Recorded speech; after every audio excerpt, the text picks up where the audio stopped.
ఇక బెండకాయ tomato mix చేసి బాగా ఫ్రై అయ్యి ఇది కొంచెం అలా పక్కగా వేసి కొత్తిమీర అయితే ఎక్కువగా వేసుకున్నా. పుదీనా కొత్తిమీర చాలా రుచిగా ఉంటుంది అలా వేసుకుంటే.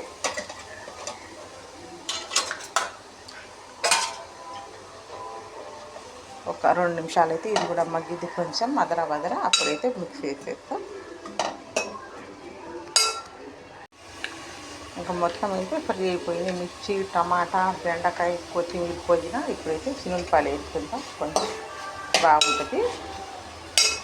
ఆ తర్వాత ఏమో జీరా వేసేసా.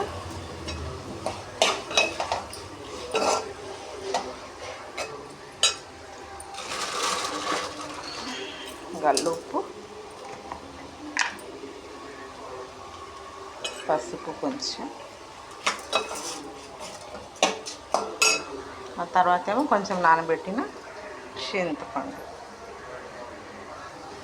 ఇంకా ఇంతే ఫ్రెండ్స్. కొద్దిసేపు చల్లారాక మిక్స్ అయితే పట్టేస్తా. అయితే ఫ్రెండ్స్ తాలింపు కూడా రెడీ అయిపోయింది అన్నమాట.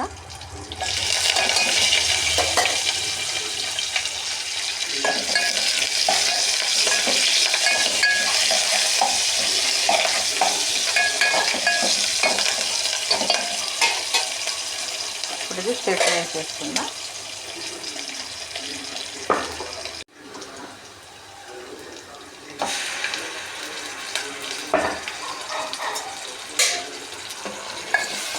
ఇంకా అయితే చట్నీ రెడీ అయిపోయింది ఫ్రెండ్స్.